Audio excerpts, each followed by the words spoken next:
Conversando sobre filosofia, política e artes, tecemos o cotidiano, transmitimos realidades.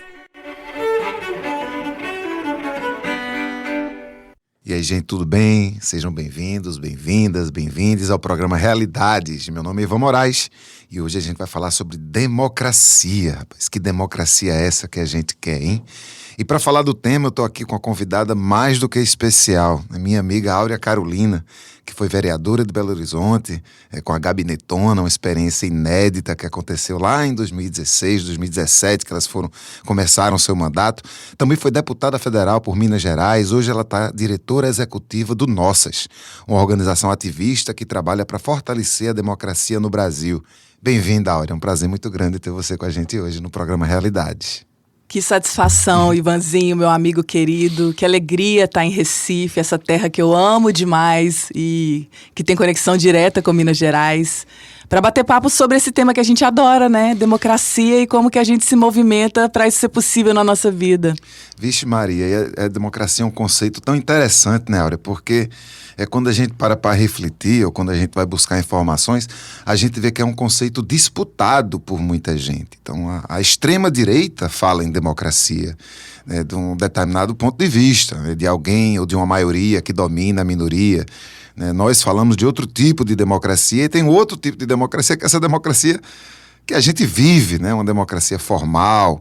Enfim, para tu, quando a gente fala democracia, o que é que tu vislumbra como democracia? Cara, democracia, para mim, é uma forma de vida. Tem a ver com as instituições, obviamente, né? Com o sistema político, com representação e com participação direta de todas as pessoas, de alguma forma, naquilo que vai afetar suas vidas. Mas é algo que se constrói no cotidiano, né? É um olhar sobre a cidadania e um olhar sobre as nossas relações. E como eu sou mãe de um menino pequeno, sou feminista, sou ativista de lutas sociais, eu vejo que a democracia é esse espaço de conversa, de encontro, em que a gente trata dos nossos problemas, das nossas questões, das nossas necessidades, como comunidade, como grupos, como sociedade, e tenta achar caminhos, soluções possíveis para aquilo, naquele tempo, naquela realidade, com as condições que nós tivermos ali, né? Então, a democracia é sempre um processo de negociação, de mediação, que não tem um ponto de chegada, não tem assim, chegamos aqui, acabou, tá tudo resolvido, essa é a democracia ideal.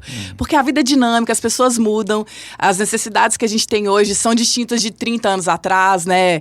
As formas de existência também estão se transformando nesse tempo acelerado, maluco que a gente está vivendo agora, né? Então, democracia tem a ver com uma tomada de atitude, de olhar para aquilo que incomoda, para as injustiças, olhar para aquilo que precisa ser corrigido na nossa sociedade e achar soluções para isso. E, claro, olhar para o sistema político é disputar instituições que tenham cada vez mais a cara da sua população.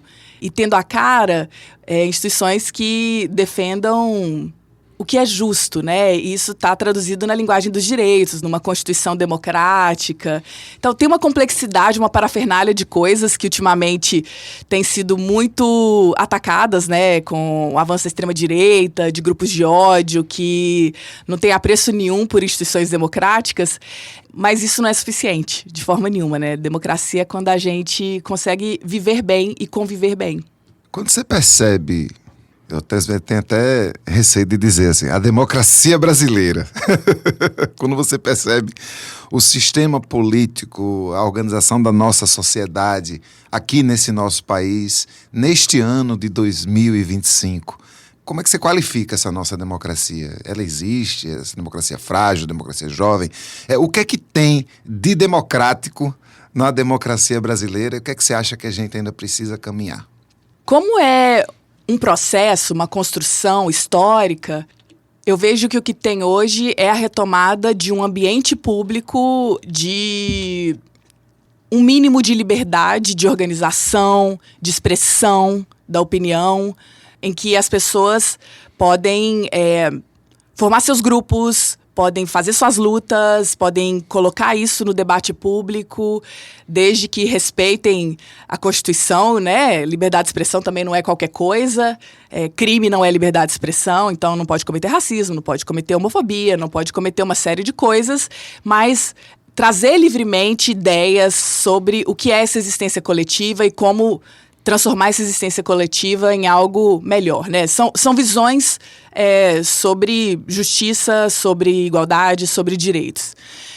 A democracia brasileira, sem dúvida, conseguiu avançar nesse aspecto, né? Depois de superar parcialmente o que foi o período da ditadura civil-militar, que era um ambiente totalmente cerceado, controlado, truculento, em que a censura dominava geral. Então, hoje eu vejo que, apesar dos ataques a expressões artísticas, a diversos setores, a expressões políticas emancipatórias que vêm desses grupos de ódio, e isso está potencializado pela dinâmica das redes, né, por essas plataformas digitais, ainda assim nós temos um ambiente em que a expressão, a liberdade de organização, de fazer luta é possível, né? E isso é um ganho e nem sempre existiu. Então, outras gerações, as gerações mais jovens, né, talvez não tenham dimensão do que foi aquele momento, que eu não vivi, mas que eu escuto relatos e a gente analisa a história e entende que a ditadura deixou sequelas absurdas para o Brasil.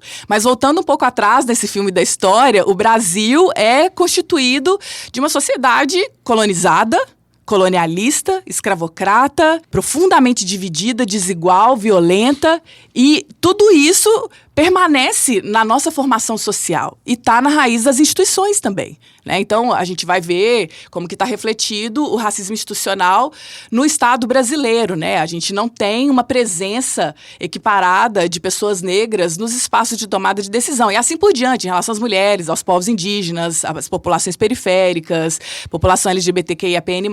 Então, é um Estado que ainda é controlado pelos mesmos homens brancos herdeiros que são fundadores da colônia, fundadores desse processo violento de exploração, de destruição daquilo que não é parecido com eles, né? Então, o que tem de democrático é também a emergência de grupos, de muitas lutas populares, feministas, antirracistas, indígenas, que têm colocado sua voz e pressionado o sistema político brasileiro e o debate público, né? Colocado suas questões, afirmado sua própria existência e adentrado espaços que não foram programados para essas pessoas. Então, essa vitalidade de gente indo para cima é também uma energia democrática que a gente não pode achar que é pouca coisa, porque não é óbvio que as pessoas vão se levantar e vão se organizar e vão fazer luta e vão querer transformação, né? Isso é uma coisa que se aprende, é uma coisa que se cultiva e dá trabalho. Vixe, democracia é bom, mas dá um trabalho danado, né? Porque não existe democracia passiva. Não existe você participar de uma democracia esperando que a democracia aconteça. A democracia precisa existir de forma viva. Mas, Aura, eu gosto muito de conversar com você porque você sempre oferece uma visão muito otimista do que está acontecendo. Você que é uma das pessoas que nos leva para sonhar uns futuros melhores, futuros possíveis. E a gente está mergulhando na realidade, eu vou dar uma problematizada para a conversa da gente ficar mais temperada. Nós fazemos parte, nós somos de um sabor de gente, nós que fazemos o programa Realidades, nós que somos do chamado campo progressista, é um campo bem amplo de gente que acredita numa certa democracia, no republicanismo, no progresso a partir da ciência. A gente sempre criticou muito a fragilidade da democracia formal que a gente tem no Brasil. A gente passa, você falou, por um processo de uma ditadura civil-militar, um processo de uma ruptura muito grande, de uma caminhada que talvez pudesse estar existindo naquele momento.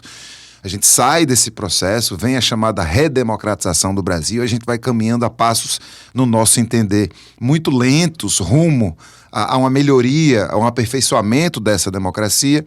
E aí, recentemente, com o processo de ruptura que se dá primeiro a partir do golpe contra a presidenta Dilma Rousseff, depois com a eleição do ex-presidente, hoje inelegível, a gente tem um processo de retrocesso muito grande. Então é como se a gente tivesse voltado em 2016, 2018, é como se a gente tivesse voltado 40 anos no tempo. E aí, me parece que hoje a gente está diante de um dilema. Porque nós, que sempre criticamos a fragilidade daquela democracia que a gente vinha construindo, e a gente sempre queria mais, né? A gente queria estar mais, a gente queria mais representação, a gente queria mais participação, a gente queria fortalecimento dos conselhos, a gente queria que as conferências pudessem ser postas em prática. Então a gente sempre estava naquela agonia, mais democracia, mais democracia, mais democracia. E aí a gente volta a 40 anos. Então hoje eu percebo que existe um grupo fortalecido de extrema-direita, muito alinhado com o pensamento fascista, no nosso ponto de ver não democrático, e que tem atuado em favor deste retrocesso de forma muito brusca, e nos colocando, nós que criticávamos a fragilidade da democracia, nos colocando na posição de defender aquela democracia, ou esta democracia burguesa, limitada, formal, frágil, porque aparentemente a opção possível neste momento é um retrocesso. Então, como é que a gente lida com essa realidade em que nós precisamos, porque não temos opção, defender esta democracia existente que nós entendemos como frágil, no momento em que não é o que nós achamos que é ideal, mas que ela está sendo combatida de forma muito forte, assim, poderosa, por grupos que estão cada vez mais organizados e que têm um poder econômico e político muito grande. Sim. Onde é que a gente está nessa confusão toda? A gente está lutando para não perder mais, porque o que a gente tem a perder é muita coisa. A gente tem a perder o mínimo de dignidade e de proteção da cidadania no Brasil. Isso significa políticas públicas essenciais de proteção social. Então, esse mínimo que a gente não quer perder, que é muito insatisfatório, insuficiente, pode ser vital para a sobrevivência de uma parcela muito grande da população. E mais do que sobrevivência, a gente está falando de possibilidade de existência completa, né? Não é só ter o alimento e ter algumas condições básicas de vida. É poder ser uma pessoa politicamente ativa ou ter alguma expressão de cidadania que faça diferença ali no seu entorno, né? Então, perder isso, que é o que o desmonte do Estado brasileiro e das políticas públicas representa, é muito avassalador. Eu estava deputada federal durante o governo de extrema-direita, né, nesse período de 2019 até o início de 2023, e testemunhei como que se deu esse processo de desmonte de várias políticas públicas, em especial na área da cultura. Eu era da Comissão de Cultura na Câmara dos Deputados, e o que se fez ali é muito mais do que 40 anos de destruição. É um retrocesso de minar as instituições por dentro, né, de desacreditar a capacidade do Estado de realizar o seu papel mesmo, né, que é de entregar políticas públicas, de formular junto com a sociedade políticas públicas e de manter isso acessível para a população. Eu participei do governo de transição, né, na virada de 2022 para 2023, para ajudar o presidente Lula ali com vários especialistas e parceiros na área de cultura, em especial, para pensar a reconstrução do Ministério da Cultura, que tinha sido extinto, e quando a gente vai olhar em detalhes o tamanho do estrago, aquilo é muito assustador mesmo, assim, né? Não é pouca coisa. Então, leva muito mais tempo para construir uma política pública, entendimentos, negociações, espaços de participação ativa, do que da noite para o dia sair demolindo tudo. Agora, ao mesmo tempo, Ivan, eu aprendi uma coisa, assim, na espiral da história. Eu me lembro da deputada Erundina, conversando com ela no plenário da Câmara, porque a gente viveu muitas derrotas nesse período, né? A gente viveu a reforma da Previdência, entre outras coisas que foram muito destrutivas, mas ela fazia uma reflexão que era, na espiral da história, tem avanços e tem reveses, tem retrocessos, mas a gente nunca retorna para o ponto de origem. A gente vai nessa espiral de idas e vindas. Então, nós somos outra sociedade. Nós não somos a sociedade de 40 anos atrás. Nós já temos muitos aprendizados, muitos acúmulos, muitas experiências que nos dão condição de fazer uma resposta diferente também a esses ataques. E inversamente, é uma sociedade que também foi muito afetada por desinformação, por essas correntes de ódio.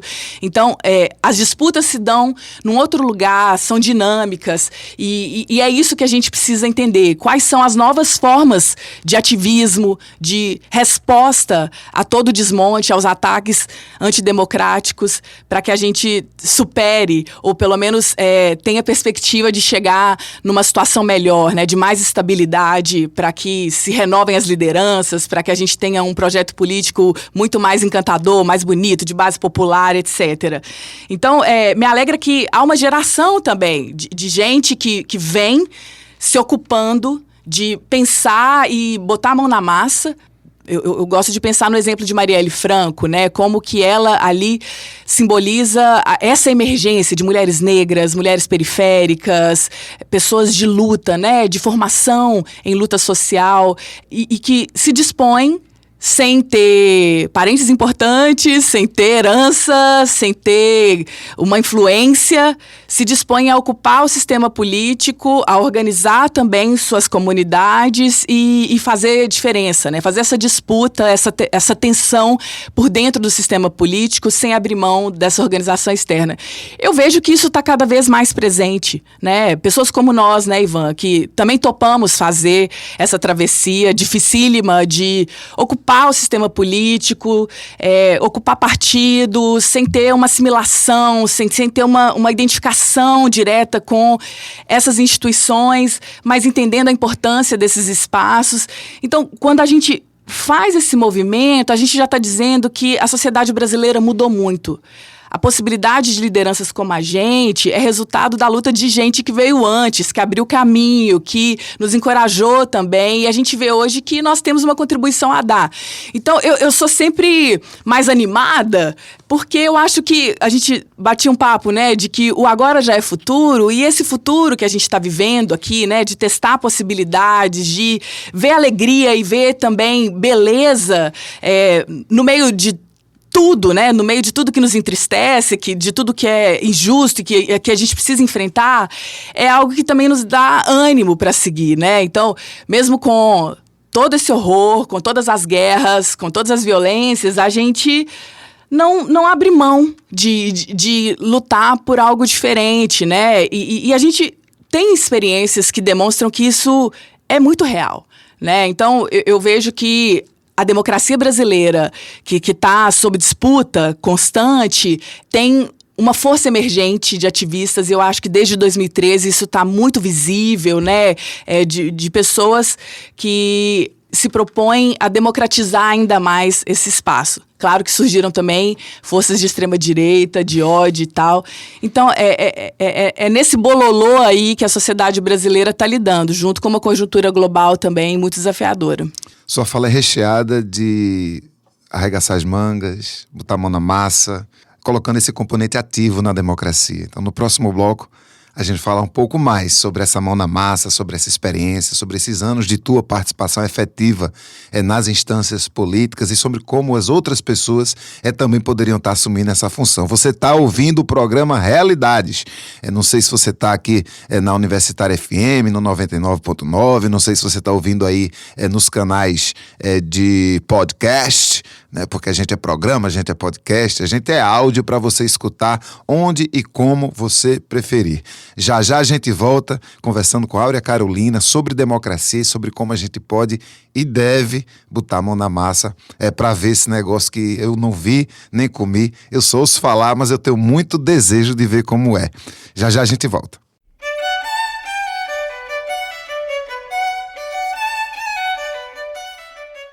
Em breve seguiremos tecendo realidades.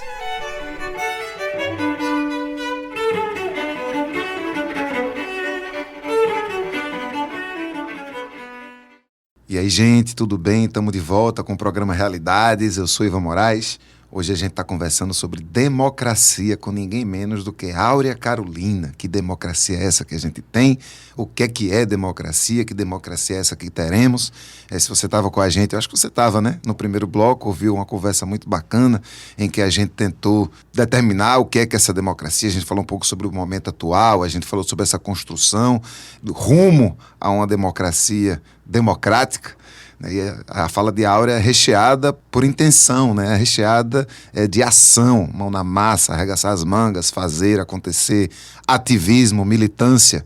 E Áurea é uma pessoa que estava no movimento de juventude, participou do movimento do hip hop, esteve presente em várias mobilizações em Belo Horizonte para defender o carnaval, né? Veja só, e depois arretou-se, filiou-se num partido político, criou uma grande movimentação que foi as muitas, em que 14, 16 candidaturas... Foram 12. 12 candidaturas se apresentaram de forma coletiva, cada uma com seu número, mas com um projeto único.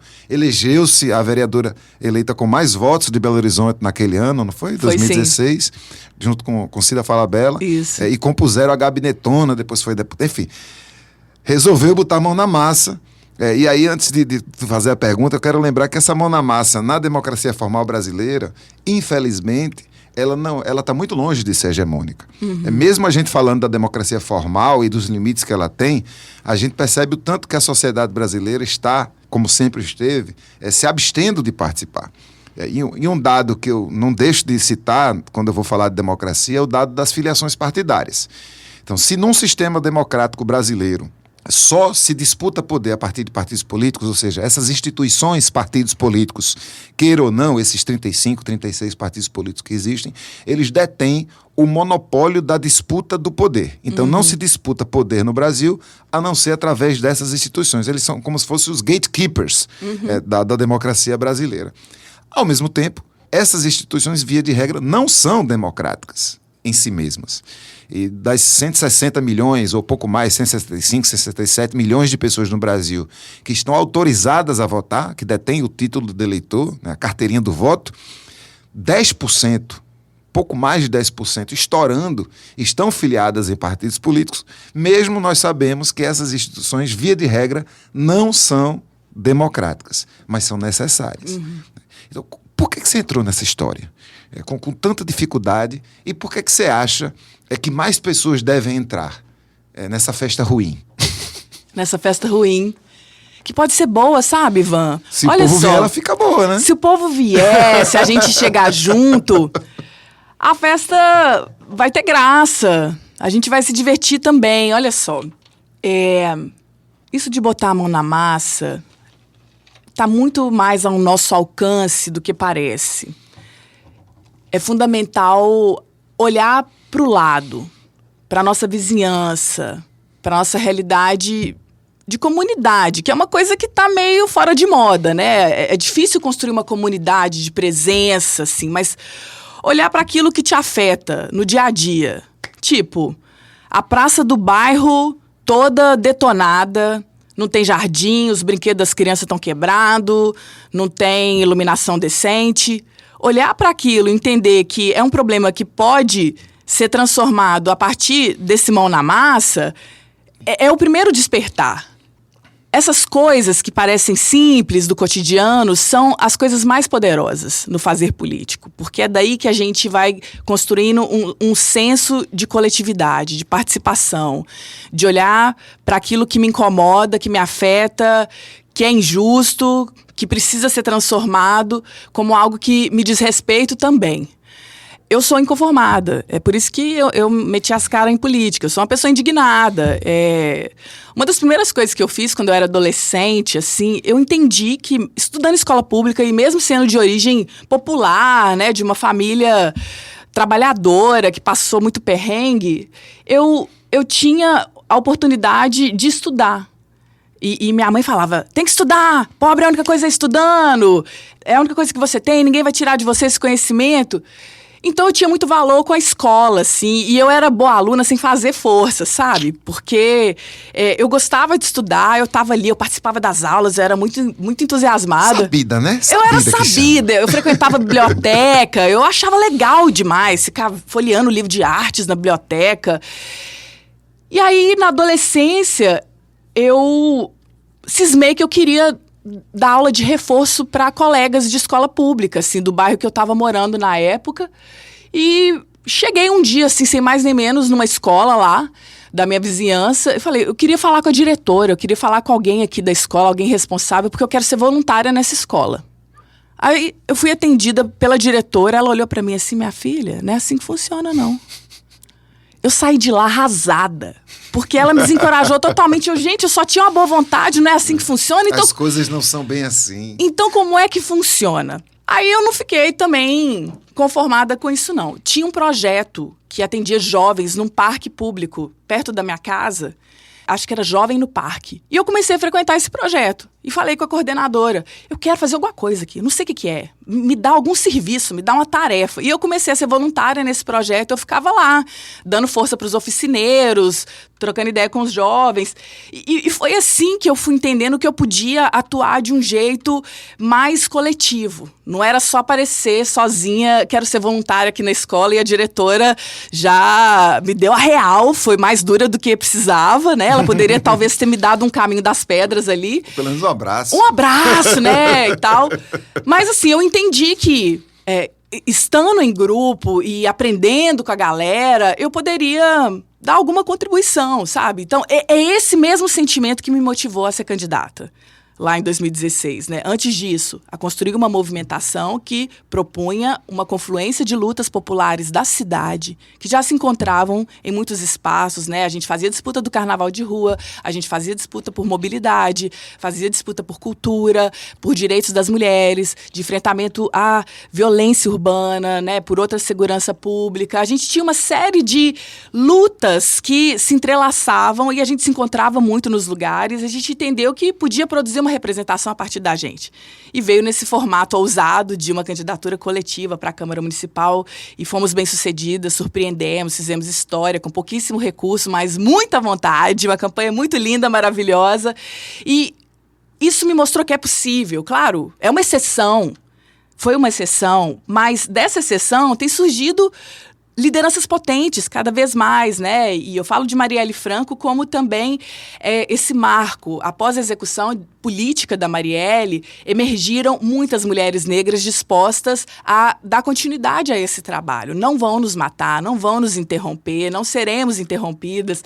E isso tem uma beleza. Por isso que eu digo que a festa pode ser boa, sabe? Porque eu me realizo muito na política. Por mais perrengue que a gente passe, por mais enfrentamento, tranqueira, disputa, eu sinto uma satisfação tão grande de construir num espaço coletivo, de aprender, de ver que dali a gente pode tirar ideias tão poderosas, sabe? De realização mesmo. E no nosso mandato, a gente fez entregas que me enchem de orgulho, né? Nós criamos tecnologias políticas de participação direta, de formulação de projetos de lei, de destinação de recursos de emendas parlamentares, que foram muito inovadoras também, abertas, transparentes, democráticas, né? Num esforço de tornar isso que já é de praxe, né, de um mandato, algo extraordinário, algo em que a gente pudesse cultivar um interesse e uma disponibilidade de lutas e de pessoas avulsas também de estarem com a gente.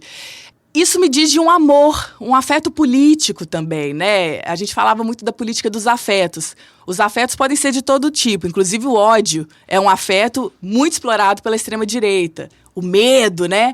Não, vamos explorar outros afetos, afetos emancipatórios, como diz a professora Nilma Lino Gomes. Afetos que nos sustentam subjetivamente para construir essa outra forma de existência, né? Eu não estou falando de uma coisa sonhática, simplesmente, outra realidade, não. Essa outra forma de existência é possível nas experiências de grupo, né? E eu também acho muito pobre a vida sem grupo, sabe, Vanzio? Claro que tem o nosso espaço íntimo, singular, e a gente precisa cultivar e cuidar muito disso, mas eu seria muito miserável se eu não tivesse uma experiência coletiva para viver, sabe? Algo que me movimenta, que me instiga, como dizem vocês aqui em Pernambuco. E eu acho que vale a pena experimentar. Todo mundo, né? Minha mãe tá organizando uma festa junina pro bairro dela, lá na região metropolitana de BH, e eu tô achando isso incrível, que é uma experiência comunitária. Ela tá chamando as vizinhas dela, são todas idosas, maravilhosas. Que coisa maravilhosa, fazer uma festa na comunidade, sabe? Isso pra mim é política. Festa é muito política, tanto que tem gente que não gosta, né? Aquela chargezinha da Mafalda. E aí, agora, o que é que vamos fazer? Vamos fazer poesia. Eles odeiam poesia. E vamos continuar nisso. Áurea, a gente estava conversando antes de gravar e nós falávamos dos aprendizados, né? Quase 10 anos de vida política, partidária. Não política, porque acho que a política você carrega desde a adolescência. Mas são quase 10 anos de filiação partidária, de ação institucional, seja organizando as muitas, seja fazendo campanhas, seja montando a gabinetona. E a gente dizia, poxa, se a gente soubesse hoje, ou se a gente soubesse naquela época os aprendizados que a gente tem hoje, talvez a gente pudesse ter até avançado mais. E eu sei que muita gente está escutando a gente, faltando aí 1 ano e meio para o processo eleitoral do ano que vem, e pensando, poxa, será que eu vou experimentar isso? Será que eu vou ousar? Será que é possível? Será que dá? Será que vale a pena? O que é que eu preciso saber para isso? Então, eu queria que a gente pudesse conversar um pouco sobre esses aprendizados. Né? O que é que nós não sabíamos, o que é que você não sabia e agora você sabe. Então, e aí eu vou elencar, porque eu estou querendo também aprender junto. Então, qual é o aprendizado de ter se filiado num partido político? O que é que você teria feito diferente? Qual é o aprendizado de ter montado uma chapa e, posteriormente, o mandato coletivo, um dos primeiros mandatos coletivos do Brasil? E Brasília, o que é que você aprendeu sendo deputada federal, particularmente, talvez, num dos piores momentos do Congresso Nacional? Talvez não seja pior do que hoje, mas um dos piores momentos do Congresso Nacional. E o que é que você tem aprendido agora também, como gestora de uma organização importante, que trabalha a democracia, trabalha a participação, trabalha o ativismo, mas do ponto de vista de quem não está por dentro, de quem está brigando por fora? Ai, que demais, Ivanzinho. Pensar nisso tudo assim... É uma linha do tempo, né? É uma linha. No terceiro bloco a gente ainda vai chamar Ocupa Política. Muito bom. Para mim tá tudo ligado ao maior aprendizado pessoal que eu tenho em relação à minha integridade, ao cuidado comigo mesma. Eu demorei muito tempo para entender que eu preciso preservar um tempo de respiro, de descanso, de bem viver para mim também, para estar inteira nessa tarefa de ocupar a política. E no afã de lidar com as demandas infinitas, né? Somos poucas, éramos muito poucas e ainda somos muito poucas com esse perfil de compromisso, de luta popular na institucionalidade. Então, as demandas não paravam de chegar. O meu celular era aquele alerta constante. Final de semana, feriado, às vezes no meio da madrugada, denúncia de violência policial. E eu não descansava, cara. Até que eu pifei. Então... Você pifou, né? Eu pifei. Eu fiquei doente. Eu não tive condições de permanecer. Eu decidi não me candidatar à reeleição, terminando o mandato de deputada federal e dar esse tempo de volta para a sociedade civil para me regenerar, entender o que tinha acontecido comigo, né? E já nesses 2 anos em que eu venho elaborando essas questões, eu entendi que a primeira coisa é eu estar bem. E para eu estar bem, eu preciso trabalhar também o meu próprio cuidado, né? Fazer terapia, fazer atividade física, ter tempo de qualidade com meu filho, com a minha família, com os amigos, as pessoas queridas que são parte da minha existência. Isso parece simples, mas não é óbvio, tá? E muitas de nós que ocupamos a política institucional, que tem esse traço comum, perfis parecidos, assim, a gente vai indo até se arrebentar todinha. Para além da violência política de gênero e raça, né, o cotidiano de bastidores, de negociações pode ser muito desgastante, pode ser violento também, mesmo entre pares, né, entre pessoas próximas, assim. Então, a gente precisa estar muito bem nutrida e muito bem cuidada para lidar com isso de uma forma saudável. Então, essa é a lição número 1. Em relação a partido, assim, nós que não temos uma uma trajetória de identificação partidária, né? Por mais que a gente tenha, assim, essa presença no campo progressista, entendendo isso amplamente, quando você entra para um partido, a coisa é diferente, né? Aquilo tem um contorno institucional muito preciso, as disputas internas, e à medida que também os partidos vão se consolidando institucionalmente, tem as disputas por recursos, por influência, é preciso se preparar para lidar com isso, né? Então, quando eu entrei lá atrás, eu não fazia parte de nenhum grupo com a intenção de fazer a disputa interna do partido e de trabalhar isso no dia a dia, né? Então, a gente acabou ficando um pouco, uma parte, né, desse grupo que veio comigo da história das muitas, um pouco a reboque do jogo interno partidário, e essa é uma reflexão que eu faço hoje, assim, como a gente também se colocar decididamente para o jogo interno, mas de uma forma honesta, em que a gente também vai cuidar, né, de como essas relações vão acontecer, mas não abrindo mão de fazer esse jogo, né? Isso faz parte e ele pode ser feito de uma forma decente. Então, não negligenciar essa dimensão da vida partidária, por mais que ela, às vezes, seja indesejável, assim. Mas é isso, é o que você disse, não dá para chegar ao sistema político sem passar por esses guardiões dos portões, né?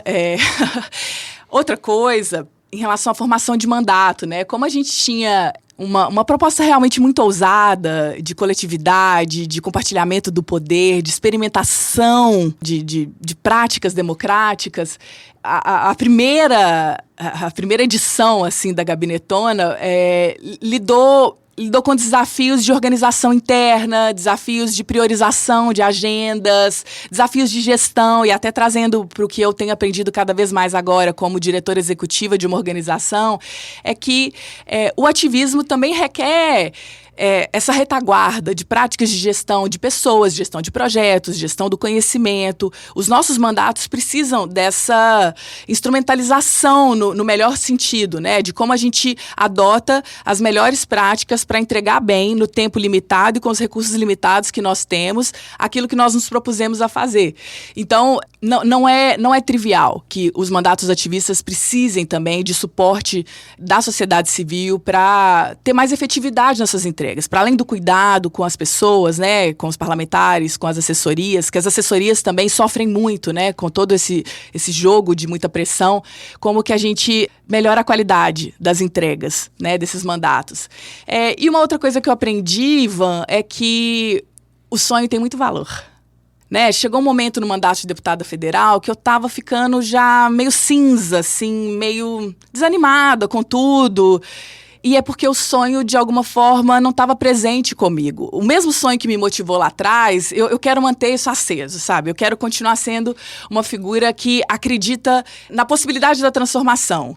Por mais difícil e remoto que isso seja, vamos lá, gente, vamos reencantar essa política, que era um lema que a gente tinha. Vamos reencantar esse negócio.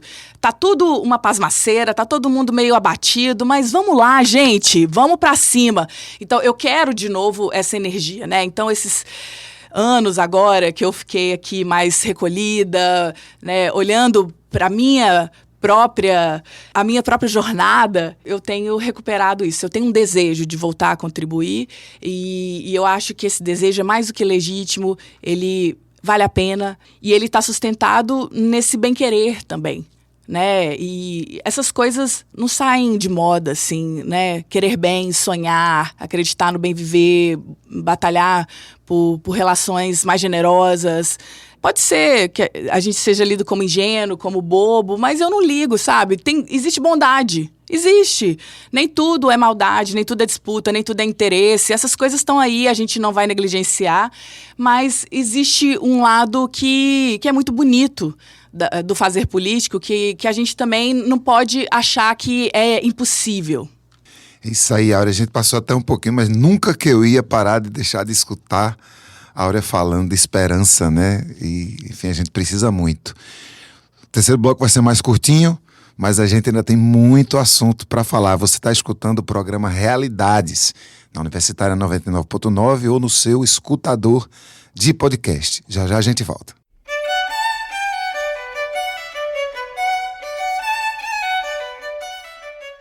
Em breve seguiremos tecendo realidades.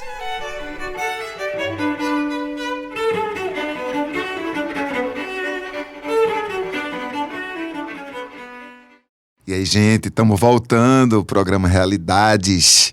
Hoje conversando sobre democracia. Eu sou Ivan Moraes, estou batendo esse papo com Áurea Carolina, uma grande referência para quem quer botar a mão na massa e participar de verdade da construção de um processo realmente democrático, né, de sociedade. A gente já falou um pouco do que é a democracia, a gente falou um pouco da própria experiência, dos aprendizados de Áurea, e a gente está hoje diante de uma outra encruzilhada. Acho que quando Áurea se filiou pela primeira vez no PSOL, em 15, 16, há pouco tempo, nós vivíamos já um processo de crise que, inclusive, desagou com o golpe. Hoje a gente vive um outro processo. Passou-se aquele retrocesso, hoje a gente caminha, mas a gente está o tempo todo sendo atacado, a gente está o tempo todo de guarda bem levantada contra um grupo forte, internacional, né, que busca minar, que busca acabar com os processos democráticos no mundo inteiro. O que a gente tem que fazer agora, Áurea? Diz aí pra gente. Quais são as nossas tarefas, já que a gente falou tanto de mão na massa? Acho que a primeira tarefa é a educação popular, cara. É de onde eu vim, é a minha escola, com o movimento de juventude, cultura hip hop, movimento negro, movimento feminista. É nesses espaços que a gente vai formando a nossa capacidade de cidadania, a nossa capacidade democrática mais elementar, sabe? Sem espaço de educação popular é muito difícil sustentar visão crítica, visão colaborativa, essa possibilidade de fazer junto, né? Porque esse é o núcleo fundamental da democracia. Numa sociedade vibrante, numa sociedade que questiona, mas que, para além de questionar, é propositiva e chega junto, né? Agora, a gente tem que também preservar as instituições que estão sob ameaça. É muito importante olhar o papel desse sistema complicado, cheio de problema, de vícios de origem, mas que é o sistema que a gente tem. Então, os famosos 3 poderes, né? A gente precisa defender a autonomia dos 3 poderes e a importância dos poderes e o equilíbrio entre eles.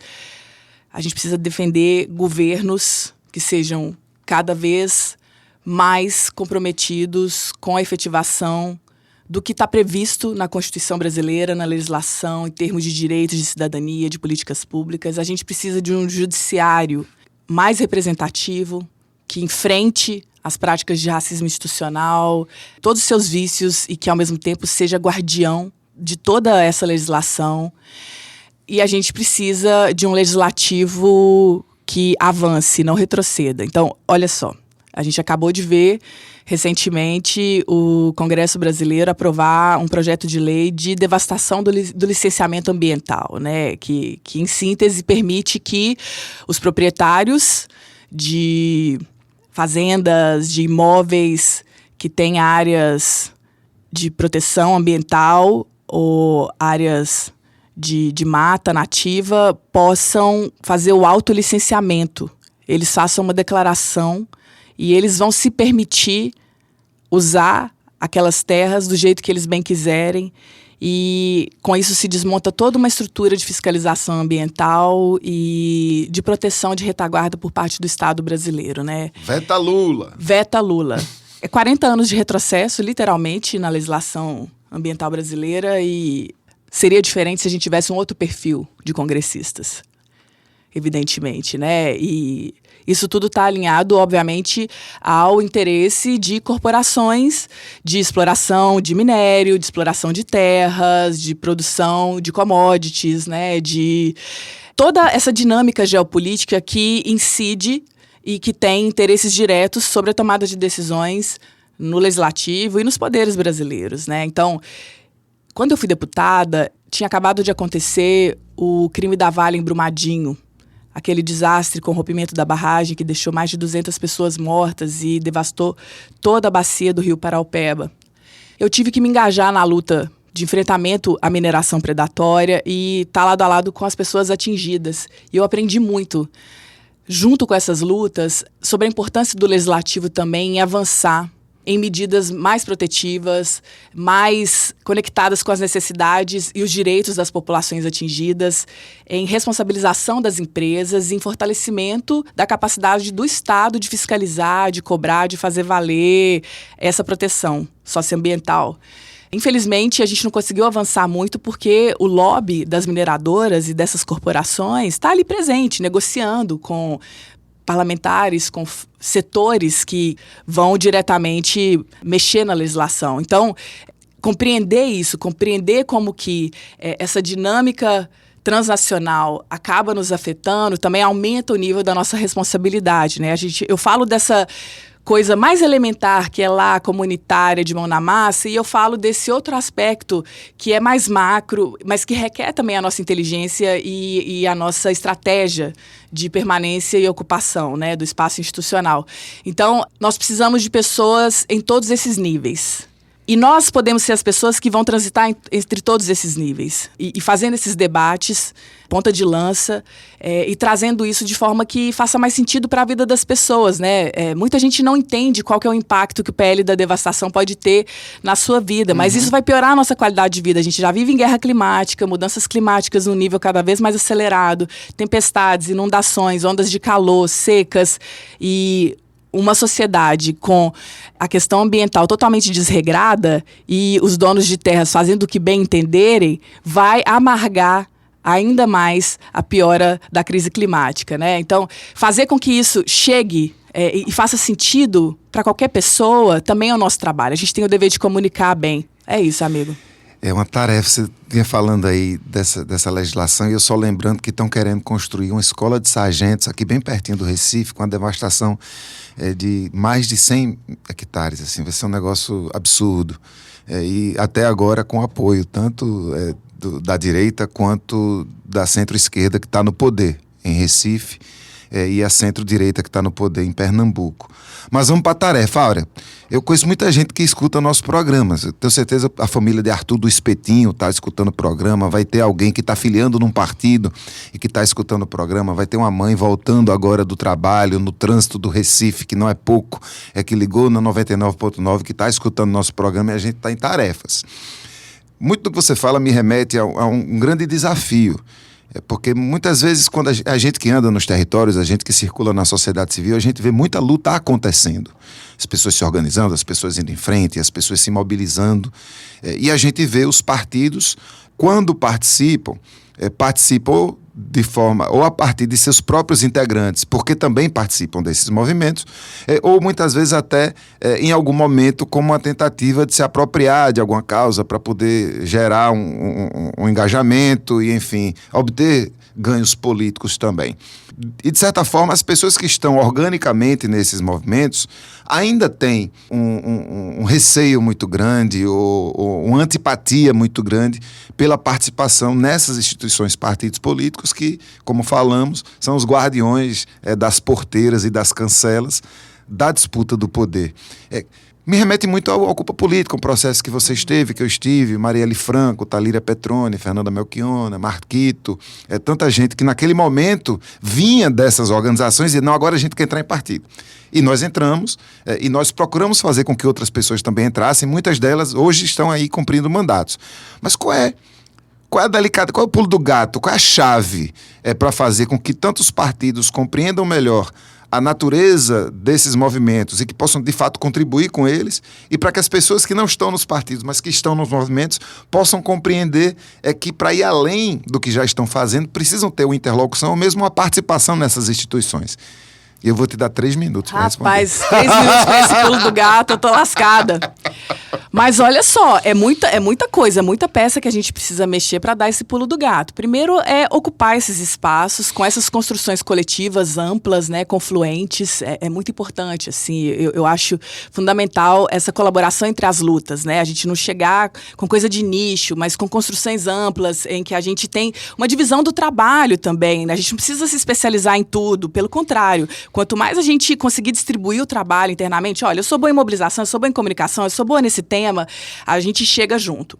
Agora, tem uma coisa que é da institucionalidade, que é para pressionar o sistema político com as ferramentas corretas. Por exemplo, hoje existe financiamento obrigatório para candidaturas de pessoas negras no Brasil porque houve uma consulta feita pela deputada Benedita da Silva à Justiça Eleitoral para aplicação de forma análoga aos recursos para candidaturas de mulheres, que já era previsto na legislação.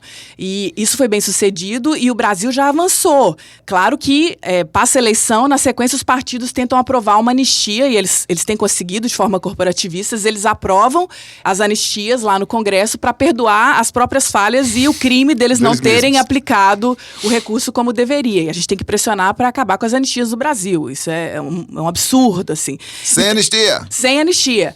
Então, essa história de que a gente vai combinar esforços, né? Uma figura como Benedita, esse monumento da democracia brasileira, né? Teve esse papel histórico, né? De, ao provocar a justiça eleitoral, obter esse avanço, que é um avanço coletivo para a comunidade negra, para a população negra em todo o país, e também gera precedentes para a América Latina, né? Eu conversava hoje com parceiras da Colômbia que estão no Conecta Latinas, aqui em Recife esses dias, e como é lindo também a gente ver que essas experiências vão nos motivando e também servem de referência para que outros países avancem, né? Outros países da América Latina, da América Latina, que tem comunidade negra.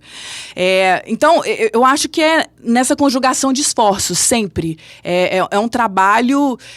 pensa num jogo, numa partida de futebol, assim, que tem todas as posições ali. Tem o gandula, tem juiz, tem goleiro, tem zagueiro, tem torcida, tem a pessoa que faz a segurança, que faz a limpeza.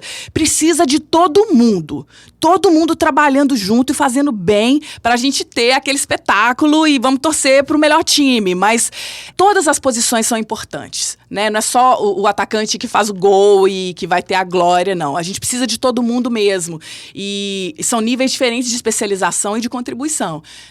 Olhando para esse jogo complexo, entendendo que a gente pode estar em todas as posições, né? E nesse exercício de ganha-ganha, que é muito importante, né? Que é um jogo muito mais baseado em colaboração, em generosidade, em compartilhamento do que em disputa, do que em um jogo de aniquilação ou de influência, como é o convencional. Eu acho que por aí a gente pode ter ganhos reais e a gente já tem conseguido, apesar de tudo contrário.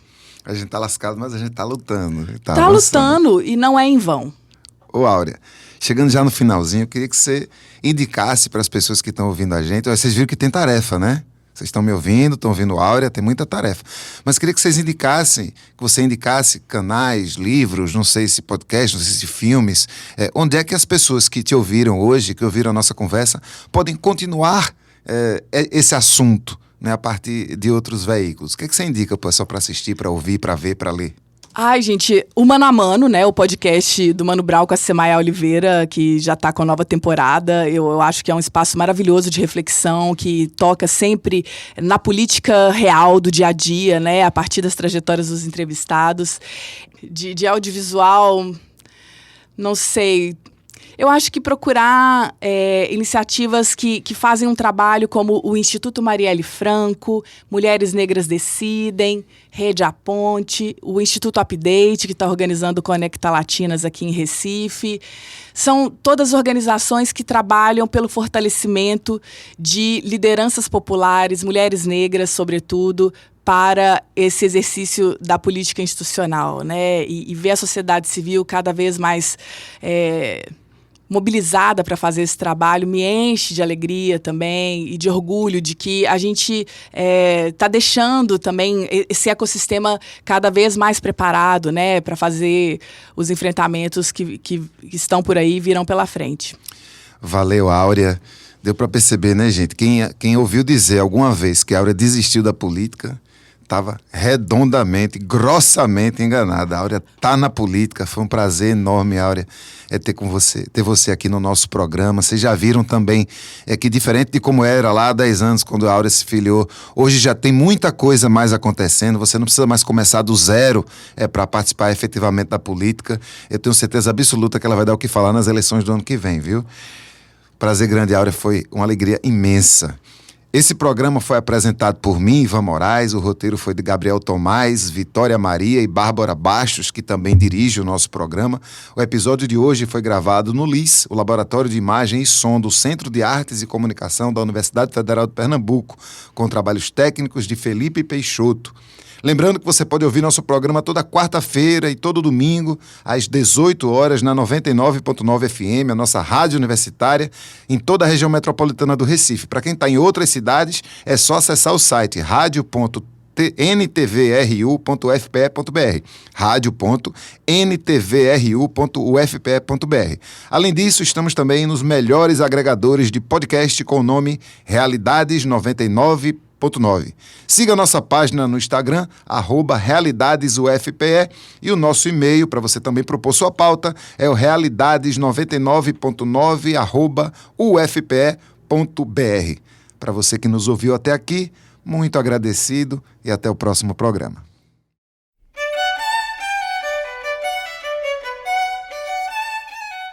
Acabamos de ouvir Realidades. Oferecimento Proeste, UFPE.